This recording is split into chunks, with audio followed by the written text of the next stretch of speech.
In the Mos Eisley Cantina, BoShek stands out. Oddly enough, he stands out for looking a little bit too normal. His story does get a bit stranger than you'd think. BoShek was a Corellian pilot, a product of a world famous for building great ships and more than a few smugglers. Canon goes into his past just a bit, talking about his early days as a racer on and around his home planet. He honed his skills and then proved them by winning the Malastare Classic Starship race in a Zephyr K racer that he put together by collecting odds and ends as he came across them. Some of his racing luck ran out when he was involved in a dangerous swoop bike race. He had an accident in the Agrelot Crystal Swamps that left him hospitalized and in tremendous debt. This incident is the reason why BoShek had to start taking on riskier and more legal jobs. By the time the Galactic Empire seized control of the galaxy, BoShek was firmly a smuggler known for taking on risky jobs in risky areas. Like another famous Corellian pilot, BoShek regularly made the Kessel Run, though it would be quite some time before he could hit Solo's 12-parsec record, even if you did round down. His profession had him rubbing shoulders with other famed characters from this side of the galaxy. He was friends with Lando Calrissian and would tell anyone who asked that the pirate queen Maz Kanata had a soft spot for him. His dangerous lifestyle became like a drug to him. He was always chasing that next adrenaline rush, the next big grab at glory. Before the Galactic Civil War broke out in earnest, he signed up to race the prestigious Dragon Void Run, a race that no Corellian had won for a century. Still chasing these past glories, he entered the Dragon Void Run, dreaming of victory, despite that swoop bike accident that almost killed him. His plan was to use the prize money to outfit a ship for a very dangerous form of the Kessel Run called Threading the Corkscrew. BoShek's dreams were shot down when the pilot who held the Kessel Run record also won the Dragon Void Rally. Han Solo inadvertently took all of BoShek's hopes away. After a brief moment of self-pity, he picked up the pieces and went right back onto the grind of smuggling for credits, looking out for that next shot at glory. Like many smugglers, BoShek found refuge at Chalmun's Cantina in the Mos Eisley spaceport. It was a good enough place to lay low, and it always had the promise of some potential earnings. He actually talks to Obi-Wan Kenobi about taking the old Jedi Master, a future rebel hero, and a pair of droids to Alderaan. He wasn't worried about having to avoid Imperial entanglements or what the old man may be up to. He just wasn't interested in a charter job. But he did introduce these passengers to Chewbacca, the first mate on Han Solo's infamous ship, the Millennium Falcon. The events of A New Hope go off as we know they do, but now with a little bit more context beyond the unheard conversation between BoShek and Obi-Wan and that slight nod to the massive Wookiee. Some canon sources actually suggest that BoShek was Force-sensitive. While it doesn't really play into this version of his story, we can get deeper into it in his Legend's Tale. Sticking with his canon story for now, BoShek pretty much did his thing, grinding for credits, taking smuggling jobs, and always on the lookout for a little bit of glory. He carried on like this for decades. If you're getting value or entertainment out of any of my transmissions, it would mean a lot if you would join the Remnant and subscribe. It's not until the time that the First Order would rise to power to oppose the New Republic that BoShek re-enters the story. Zeva Bliss, the head of the Kijimi cartel at the time, called all the known spice runners together for a meeting on Kijimi. This meeting was also attended by a young Poe Dameron, not yet a pilot for the Resistance. It's lucky for BoShek that Poe was there. In the midst of an incident, Poe's heroic instincts kick into high gear and he saves the smuggler's life, even preventing the incident from escalating, which would have gotten many more people hurt or even killed. After this meeting, BoShek may have been more careful in where he went, but he didn't fundamentally change his life or follow Dameron into the Resistance. He just kept on smuggling. Jumping over to Legends, we get a little bit deeper into BoShek's personality. He was an animated man, but always down on his luck. He had a similar upbringing on Corellia, where honing his piloting skills was the top priority. He left his home to find that glory that he would always be chasing and made a name for himself as a smuggler. There's no details on a single race leaving him injured and in a lot of debt, but the time that he'd spend in the Smuggler's Run region would lead him to owing the Black Sun crime syndicate and its boss, Prince Shizor, a hefty sum of credits. In a rare, massive win for the smuggler, he pulls off a risky job where he recovers a statue called the Dancing Goddess. It's said that the statue was priceless, but its value in BoShek's case was actually whatever he owed Shizor. More money troubles must have been plaguing him since he took on a strange job that brought him to the outer rim world of Tatooine. An order of bantha-worshipping monks called the Dim Yu hired him to steal starships that they could rebrand by swapping transponder codes and signatures for resale. Abbot Drake ran the monks, but more importantly, ran the chop shop that BoShek worked for. He found great success in his work thanks to his piloting skills and his faithful astromech R4E1. The flight suit that we see him in A New Hope is very important. It could be pressurized and came with its own personal life support system.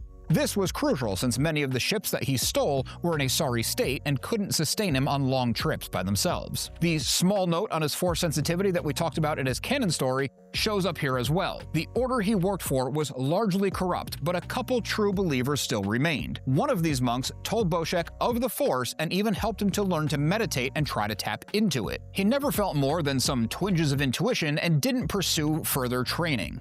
Legend specifies that he was a bit Force sensitive, but you can also read this as another example of the Force residing in all beings. On one of the jobs for the Dim U, BoShek stole a starship called the Infinity. He instantly fell in love with the high-quality ship that excelled in comfort, control, and speed. Before bringing the ship in to turn it over to the monks, he felt compelled to give the Kessel Run another shot. He actually breaks Han Solo's record in this legend, though barely. His good mood was shattered when he jumped to Tatooine to return the ship and ran into some Star Destroyers upon exiting hyperspace.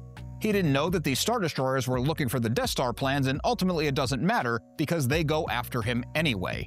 They read his ship's transponder codes, realized they were fake, and opened fire while launching 4 TIE fighters to take him down. He dropped into the planet's atmosphere and employed every piloting trick that he had learned or even heard about to try to lose his pursuers. A testament to his skills, he managed to cause all 4 TIE fighters to crash. Safe from pursuit, he delivered the ship to the monks, as promised. He went straight to Chalmers to grab a drink and do some bragging. When he saw Chewbacca, he beelined for him, and the two went back and forth, but it was all good-natured.